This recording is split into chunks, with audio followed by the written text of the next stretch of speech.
It always comes in threes.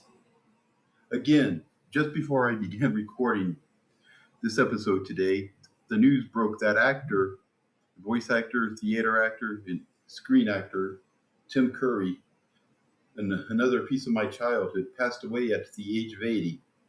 The first Shelley Popperay this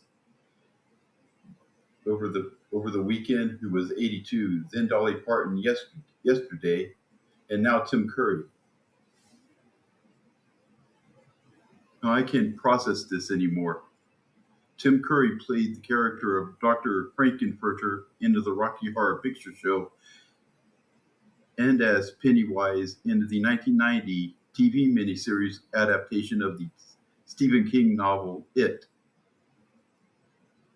However, my introduction to Tim Curry was as the villain Rooster Hannigan in the 1982 version of Annie. He also another memorable role that I liked him in was he played he played in The Hunt for Red October, the adaptation of the Tom Clancy novel. I mean, this is too much. May he rest in peace. I loved all the tributes to Dolly Parton that I saw on my social media feeds yesterday. She was a truly special woman who touched so many lives while she lived with us here on Earth. Everyone seemed like they had a kind word or tribute to say about our queen of country music.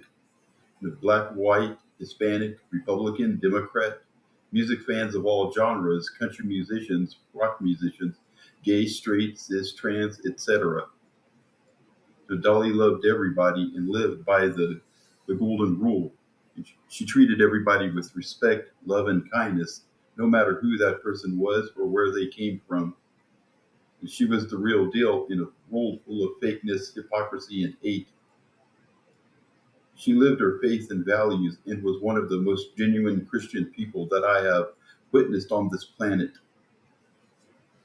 I spent most of my day yesterday absorbing the tributes online and through media statements from people who knew her, met her, or were touched by her songs and music. My mom was a Southern woman who also really liked Dolly, and and that rubbed off. I guess that rubbed off on me as well, so to speak. I listened to several of her songs.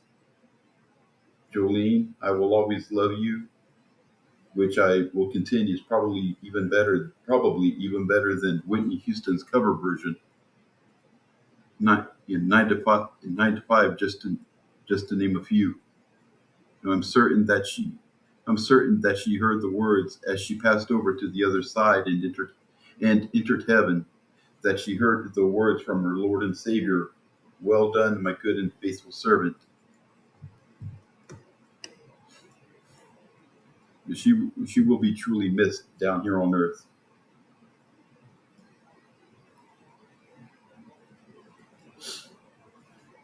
And Darlene Graham, the sister of the late Senator Lindsey Graham, won yesterday's South Carolina's GOP Senate special primary runoff, defeating Congressman Ralph Norman with 52.5% of the vote. Darlene Graham is Senator Darlene Graham is has been endorsed by Trump and has stated that she'll support Trump's policy agenda. She'll be facing against the Democratic nominee Annie Andrews in the November general election. As a Republican in South Carolina, she she probably would have an advantage there. And the Kremlin has confirmed that CIA Director John Ratcliffe made a rather rare and secret visit to Moscow over the weekend, during which Ratcliffe met with his intelligence counterparts in Russia. Reports from the weekend were that a military plane in, had landed in Moscow carrying CIA director. Apparently, he did not. Apparently, according to the Kremlin spokesperson, this the Kremlin spokesperson, Ratcliffe did not meet with Russian president or dictator Vladimir Putin, though Putin was informed of the meeting and what was talked about. Honestly, I'm thinking this might be a little too much ado about nothing. A few years ago, the previous CIA director William Burns made a similar visit to Moscow, which he, in the months after the Russian invasion of Ukraine, and met with several intelligence officials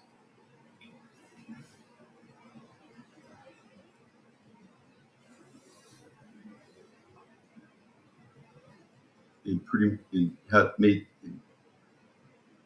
imploring them not to use a nuclear weapon in Ukraine. A man killed 8 of his relatives, including his parents and 4 children, as they were eating dinner at their home in Billings, Montana, Sunday evening. The individual, identified as 44-year-old Alan Smith by Brad Ireland, whose ex-wife and 2 children were among those killed. Smith's parents had asked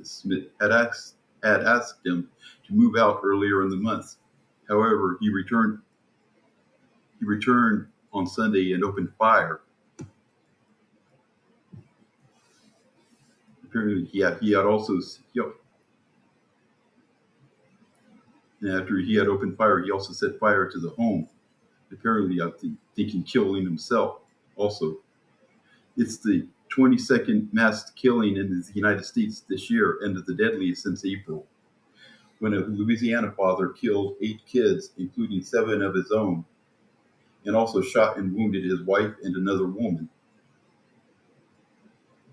Seriously, what the hell is wrong with people? What the hell is wrong with this messed up world? The United States military attacked a suspected drug smuggling boat in the Caribbean yesterday, which I guess I missed with all the focus on Dolly Parton. The strike killed 4 people. This latest attack brings the number of people killed in these boat attacks by the U.S. military to at least 227 people out of 68 strikes since the Trump administration began targeting so-called narco-terrorists last year. I guess this is what we're doing. I guess this is our new strategy. This is the strategy now. Basically, shoot first. The strategy or policy. Shoot first and ask questions later. I hope everyone has a great day and stay safe.